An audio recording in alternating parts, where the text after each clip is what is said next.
They were on my property again.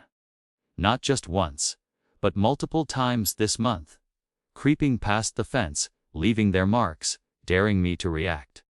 Every time, I caught glimpses of them, shadowy figures moving through the trees, uninvited, unstoppable.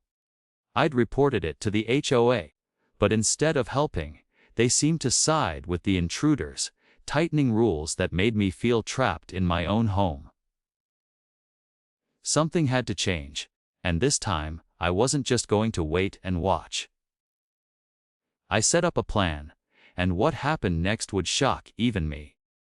But could I really stop them without crossing a line? I had always loved the quiet of my little cabin at the edge of the wooded neighborhood. The kind of place where mornings started with sunlight spilling across the porch, birds trilling in the trees, and the faint smell of pine in the air.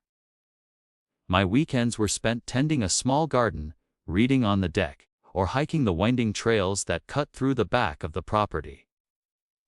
Life was simple, peaceful, and mine. The community itself was friendly, or at least, it had seemed that way at first. People waved when you passed by, neighbors exchanged small courtesies, and the HOA rarely meddled. There was a shared sense of trust, of mutual respect for each other's space. I never imagined that a quiet neighborhood could hide such sharp edges, that something as ordinary as a fence line or a property corner could become a battlefield. Subtle signs began to appear. Notes slipped under the door with warnings about lawn height, emails detailing rules that didn't seem to exist before, and casual comments from neighbors that hinted at disapproval of how I maintained my property. At first, I shrugged it off. After all, rules are rules, and I had no reason to fight. But something in the tone of those messages, something in the sudden attention to my property, set a flicker of unease in my chest. It wasn't long before I realized the stakes were higher than I'd imagined. A certain neighbor, always smiling politely at the community gatherings, seemed to watch me more closely than was comfortable. And the HOA, once distant and neutral, started flexing its authority in ways that felt invasive, almost personal. What began as subtle prying and petty complaints would soon spiral into a conflict I could not ignore. One that would test every boundary, every law, and every ounce of patience I had. And that's when the first trespass happened. The event that would set everything into motion. But at that moment, I had no idea just how far it would go, or the lengths I'd have to go to protect what was mine. It started with small things at first. Notes tucked under my door, polite, sounding emails flagged with urgent in the subject line. They complained that my driveway wasn't swept according to HOA standards, that my garden gnomes were an eyesore, and that my mailbox didn't comply with some obscure rule I'd never seen before. At first, I laughed at the absurdity. Surely, this was just bureaucracy overreaching, nothing personal. But then, the fines began. At first, they were small. $20 here, $50 there, but they piled up fast. Each one accompanied by a letter reminding me of the seriousness of noncompliance. I paid them reluctantly, hoping that would be the end.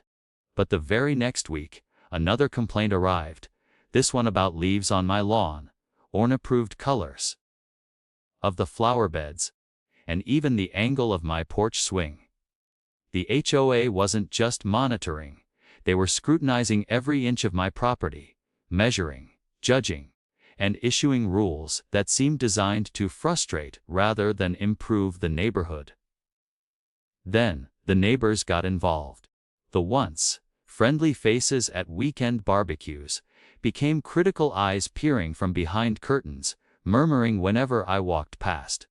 I caught glimpses of them photographing my lawn from across the street, notes scribbled in little notebooks, as if they were keeping a record of my infractions. The tension in the neighborhood thickened.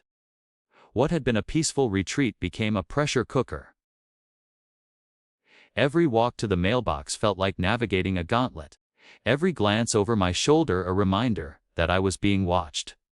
I tried reason. I emailed the HOA board, explaining my compliance, attaching photographs of my maintained garden and freshly swept driveway. I asked for clarity on the rules, seeking guidance. Their replies were terse and vague, citing community standards and the board's discretion as justification. I began to feel trapped in a maze where the rules were invisible and any step could trigger a fine. One evening, I arrived home to find a bright orange notice pinned to my door, a formal violation warning that my backyard shed was non-compliant with zoning restrictions. My shed had been there for years, the same one I'd built with my own hands. I had permits. I had photographs from before I moved in. But none of that mattered. The HOA board had decided it violated an unwritten rule that, apparently, only they understood.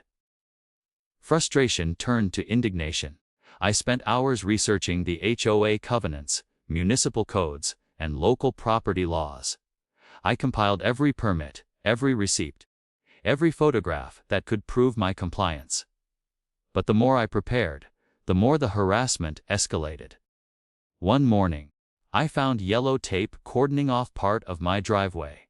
A neighbor had reported that the angle of my parked car violated HOA regulations. Another day, a tree I had planted years ago was suddenly non-compliant with height restrictions.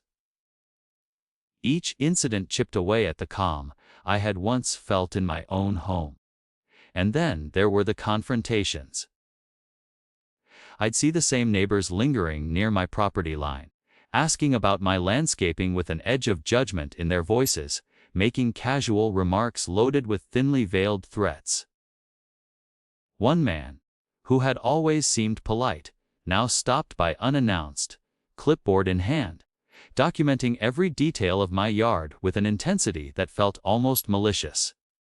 Every word, every gesture, screamed that I had no right to enjoy my own property. The most infuriating moment came when they tried to involve the local authorities. A neighbor claimed that my fence was too tall and obstructed sightlines. I had built it years ago, following the official zoning guidelines. But suddenly, there were citations, threats of fines, and warnings that legal action would follow if I didn't lower it immediately. My peaceful retreat had become a battleground. Each day brought a new challenge, a new restriction, a new tactic designed to wear me down. I began to notice patterns. The harassment escalated whenever I tried to enjoy my property openly. Friends visiting were questioned by nosy neighbors, packages left at my doorstep were photographed and reported. Even my pets were monitored, with complaints filed about barking and unsightly behavior. I realized this wasn't random. It was targeted.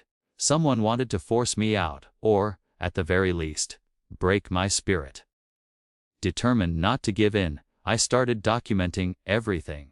I installed discrete cameras around the property, keeping a careful record of every visit, every trespass, every suspicious behavior. I made detailed notes of every interaction, every email, every notice, and every fine.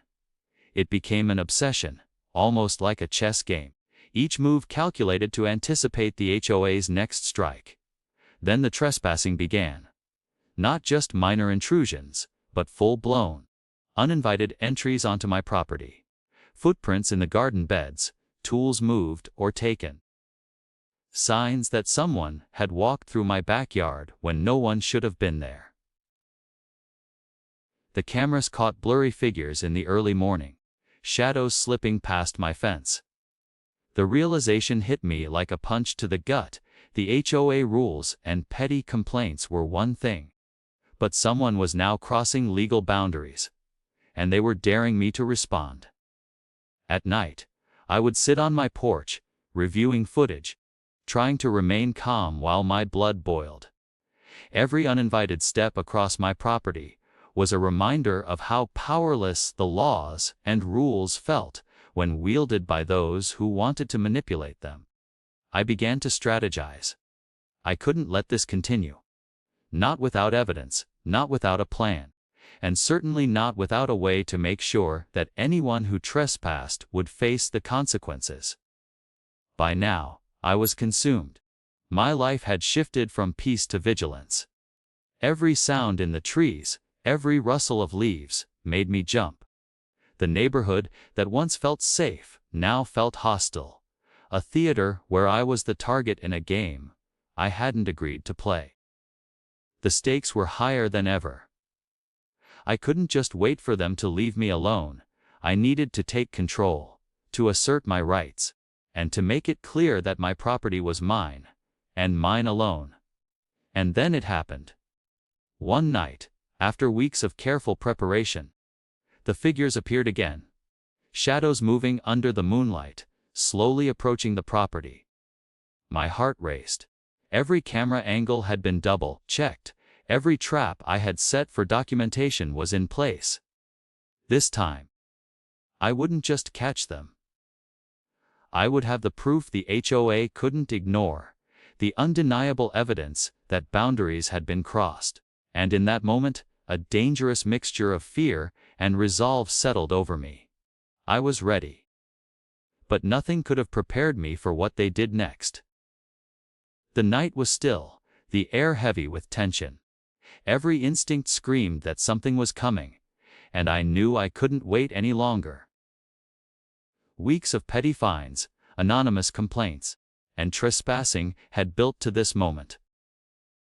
The shadowy figures that haunted my property were about to reveal themselves again, and I had prepared in a way that left nothing to chance. Cameras were in place, every angle recorded, traps set, not to harm, but to document. This time, I would not be the passive victim. I waited in the darkness inside my cabin, watching monitors flicker with infrared footage. Each shadow that moved along the edge of the trees made my heart jump. I could hear the faint crunch of leaves underfoot, the soft but deliberate steps of intruders, who clearly thought they could continue with impunity.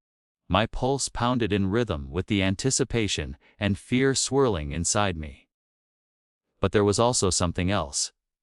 An edge of determination, the knowledge that for once, I held the upper hand. Then I saw it. The unmistakable figure of the neighbor who had been at the center of this storm, clipboard in hand, prowling across my lawn. And behind him, a smaller group, other residents who had followed, motivated by gossip, resentment, or the toxic thrill of watching someone else be harassed. They moved like predators, unaware of the cameras that caught every step, every whispered comment, every scoff. The realization hit me. I had all the evidence I needed, and this time, I wouldn't just document. I would act. I stepped outside quietly, letting the moonlight silhouette me against the cabin, my phone in hand with live streaming set up. Every rustle in the brush seemed amplified. The leader of the group looked up, surprised, as if he hadn't expected anyone to challenge them at all. My voice cut through the night, calm but firm, calling out that they were trespassing and that their every move was being recorded. The effect was immediate. They froze, eyes wide, faces paling in the moonlight. "What are you doing here?" the neighbor demanded, his voice betraying panic that he tried to mask with authority. "I'm documenting what's been happening," I said evenly, letting the words hang like a steel trap. "Every footstep, every intrusion. This is my property, and you are violating it." The confrontation escalated quickly. The neighbor waved his hands, trying to insist that HOA rules gave him authority, that my property was subject to arbitrary enforcement. But this time, I had answers. Photographs of my permits, recordings of every harassment call, email exchanges proving their ignorance of the law.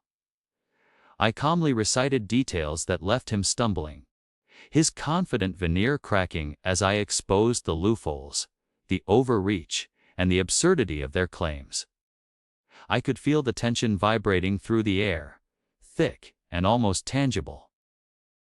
Other neighbors whispered among themselves, glances flicking to each other, realizing they were witnessing a reckoning they hadn't expected. The man who had tried to intimidate me found himself on the defensive, scrambling for control, but every argument I made was precise, factual, and undeniable. I wasn't just defending myself, I was turning the tables completely. Then the unexpected happened. One of the HOA board members, who had been lurking in the shadows for weeks, stepped forward, trying to assert authority. "This is a violation of community standards," he said, his voice trembling slightly. "You have to comply." I held up a folder thick with documentation. Permits, photographs, time-stamped videos, and even records of previous fines that were unjustified. "These are your community standards," I said, letting my voice resonate with calm fury. "Every violation you've claimed has been disproven. Every trespass, every harassment attempt is recorded. And now, everyone here can see it. Your authority ends where my property begins." A stunned silence fell. The neighborhood's enforcers shifted uncomfortably, realizing that the tide had turned. The balance of power had shifted entirely, and the humiliation was immediate and public. For weeks, they had wielded influence through fear and bureaucracy. Now, all of that crumbled in the cold light of evidence. Every petty insult, every threat, every fine that had piled up against me now became a symbol of their overreach. But the climax wasn't just legal or factual. It was visceral.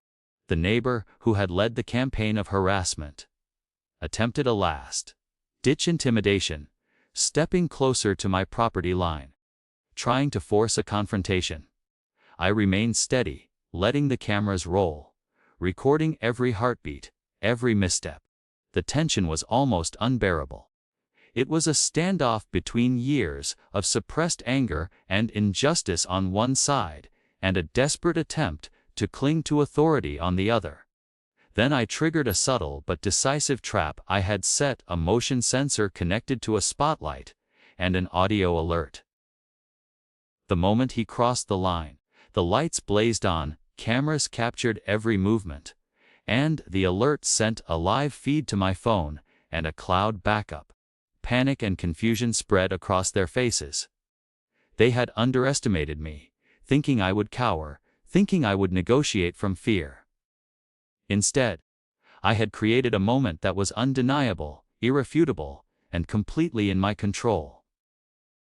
In the chaos, the leader of the intruders tried to retreat, only to slip on uneven ground, drawing attention and, quite literally, tripping over the consequences of his own arrogance. Neighbors gasped, a mix of shock and schadenfreude, as the confrontation reached its peak. It was messy, tense, and absolutely satisfying in a way that no argument or court battle alone could have delivered. I didn't yell. I didn't attack. I let the evidence speak for itself. Footage of every violation, every intrusion, every attempt to intimidate me was now irrefutable.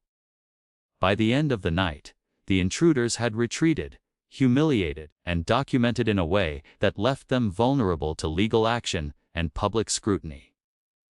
The HOA board, previously untouchable, now faced the reality that their rules and fines could be challenged, and that the community could see the truth behind their tyranny.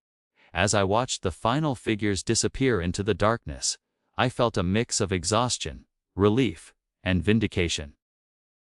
The peak of the storm had passed. But I knew this confrontation wasn't just about one night. It was a turning point, a moment that redefined the boundaries between power and abuse, fear and assertion, law and overreach. I had faced the full weight of intimidation and emerged not only unbroken but in control. Yet even in victory, a quiet unease lingered. The neighborhood had changed. Some neighbors avoided my gaze, others whispered behind closed doors, and the HOA had been publicly exposed. The lines between safety and scrutiny, peace and paranoia, had been drawn in bold relief. I had won the battle, but the war of reputation and vigilance was far from over. And as I locked the cabin door that night, reviewing the footage one last time, I couldn't help but wonder, what would they do next? Because when people have tasted the thrill of control, humiliation, or petty power, they rarely disappear quietly. The morning after the confrontation, the cabin felt both eerily quiet and profoundly alive. The tension that had gripped me for weeks, months, really, had lifted, but not entirely. There was still a hum of anticipation in the air. A lingering sense that the world had shifted, that things could never quite return to the peaceful routines of before. Yet for the first time in what felt like forever, I could breathe without looking over my shoulder. I spent that morning reviewing the footage from the previous night, reliving every tense moment of the confrontation. The recordings were flawless. Every step, every stumble, every expression of panic perfectly documented. I began organizing the files, meticulously timestamps, angle notes, cross-references to prior complaints and fines. It wasn't just for my own vindication, it was to create a permanent record of what had happened. A defense that no HOA claim, no petty neighbor complaint, could ever undo. There was an undeniable satisfaction in seeing the truth laid bare in such a concrete, unarguable way. The following days were transformative. Word of the confrontation had spread through the neighborhood, though not officially. Whispers carried on the wind, delivered with a mix of shock, awe, and begrudging respect. People who had previously avoided me, or worse, actively participated in complaints, began to keep their distance. Some apologized quietly, awkwardly, for having judged me or trusted the rumors. Others simply retreated, unwilling to confront the reality that the power dynamics had shifted. It was subtle, almost invisible, but unmistakable. The neighborhood had been forced to reckon with the fact that boundaries were no longer optional, and that harassment would not be tolerated. The HOA's response, predictably, was cautious and calculated. They sent letters attempting to downplay the incident, framing it as a misunderstanding while carefully avoiding any acknowledgement of their overreach. But the evidence I possessed was irrefutable. I had everything: trespass documentation, recordings, photographs, and a meticulously organized timeline of harassment. Legal consultation confirmed that I had solid grounds for action if the HOA or any of the neighbors attempted retaliation. It was a powerful reassurance that the next moves, should they occur, would be fully mine to make. In the weeks that followed, I noticed subtle but significant changes. The petty fines and arbitrary complaints ceased entirely. The HOA board, once aggressive and overbearing, became hesitant in their communications, their emails formal but devoid of threats. It was as though the confrontation had reminded them that authority comes with limits, and that overstepping those limits carries consequences. Even some of the neighbors who had been most vocal in criticizing me seemed wary, uncertain of how to approach a homeowner who had demonstrated both resilience and strategy. Perhaps the most surprising change was internal. Living under constant scrutiny had forced me to examine my own boundaries, patience, and capacity for endurance. I realized how much energy had been consumed by fear and anxiety, how much peace had been chipped away by rules that were neither clear nor fair. Yet the confrontation, as stressful as it had been, had also revealed an unexpected strength. I could advocate for myself, defend my property, and assert my rights without crossing ethical or legal lines. It was empowering, a lesson in both resilience and strategy that would stay with me far longer than the immediate conflict. There were tangible consequences as well. My neighbors who had participated in the harassment found themselves in an awkward position. Some attempted to justify their actions to the HOA, only to be met with reminders of the recorded evidence. Their credibility, carefully constructed over years of whispered gossip and subtle influence, was now compromised. One by one, the instigators either withdrew from active engagement in the community or adjusted their behavior dramatically. The social landscape of the neighborhood had been recalibrated, and it became clear that unchecked power and pettiness would no longer go unchallenged. The HOA itself underwent subtle but meaningful scrutiny. I wasn't alone in my experience. Once the story of my confrontation began to circulate, other residents started to question the rules, fines, and enforcement practices they had previously accepted without challenge. Conversations emerged about transparency, fairness, and the limits of authority. While I had not set out to reform the entire board, my actions had sparked a conversation that rippled far beyond my own property line. The implications were clear. A single homeowner's stand could disrupt patterns of unchecked control, encourage accountability, and inspire others to assert their own rights. Emotionally, the aftermath was complex. There was relief, certainly, but also a lingering wariness. Trust, once fractured, is difficult to restore fully. I had learned that even well-intentioned neighbors could be swayed by gossip, fear, or a desire for control. And yet, the confrontation had also revealed who truly valued fairness, respect, and genuine community. Those who had supported me quietly during the ordeal became more visible, their presence and encouragement now a source of comfort and validation. Relationships shifted, alliances subtly reformed around integrity rather than conformity. The long-term impact on my daily life was profound. The peace I had once taken for granted returned, but it was now tempered by vigilance. I maintained my security systems, documented interactions when necessary, and stayed aware of any potential overreach. But I did so with confidence rather than anxiety. I had learned that preparedness is not paranoia, it is the natural consequence of having confronted a system that had overstepped its bounds. This clarity, this sense of personal agency, became a foundation for the way I navigated the neighborhood moving forward. One unexpected consequence was a renewed sense of community engagement.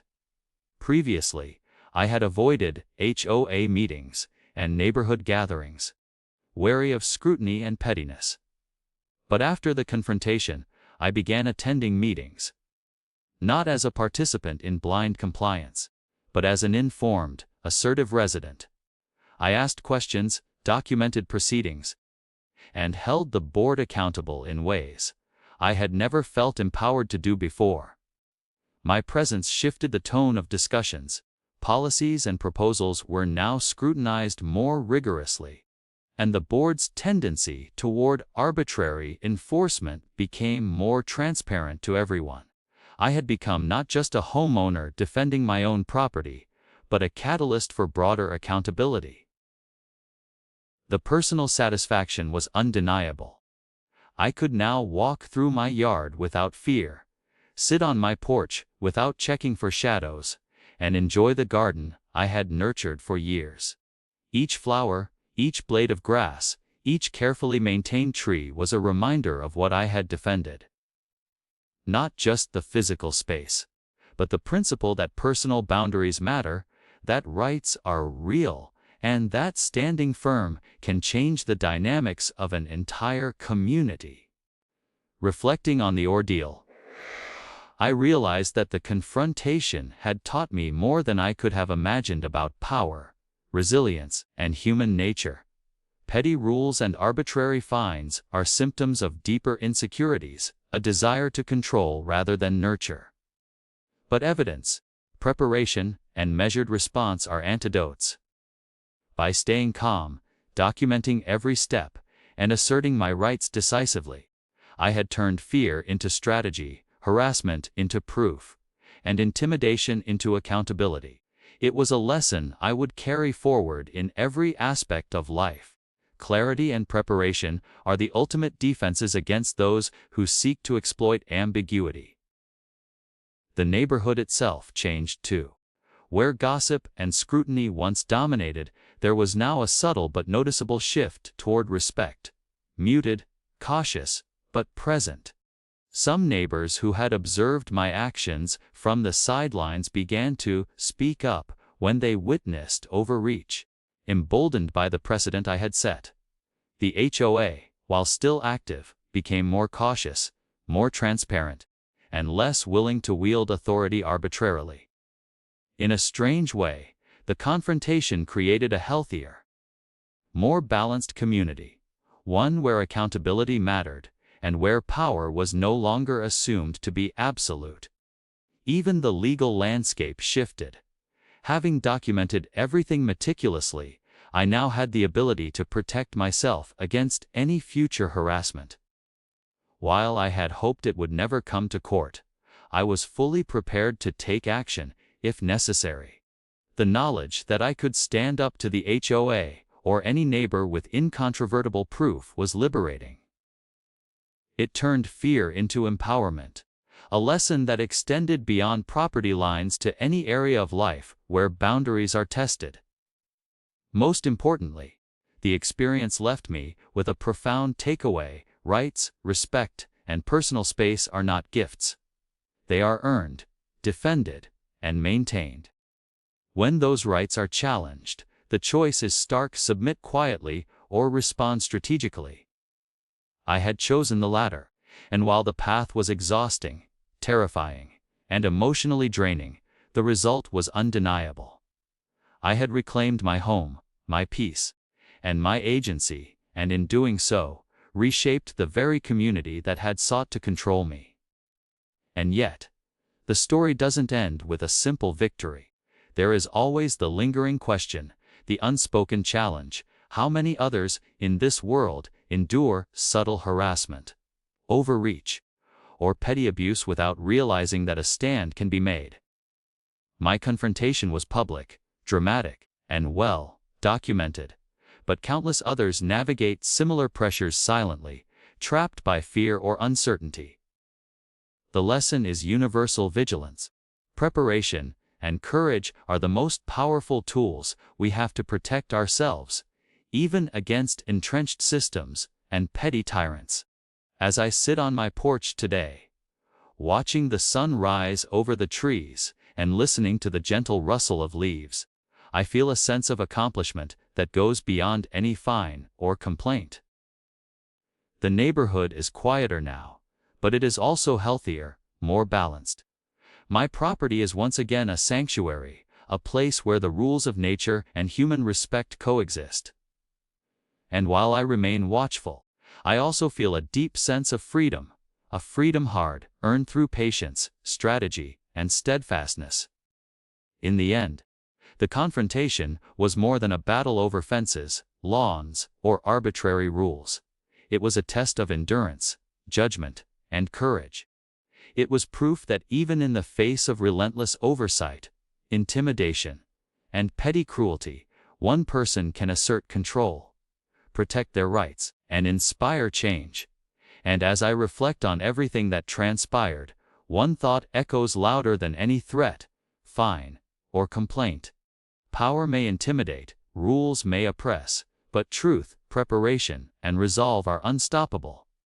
The question remains, though: if we all allowed fear to dictate our actions, how many more communities would fall prey to quiet tyranny? And more importantly, how many of us are ready to stand when the line is crossed, knowing that courage and careful strategy, can turn even the most relentless harassment into a story of justice, empowerment, and lasting change.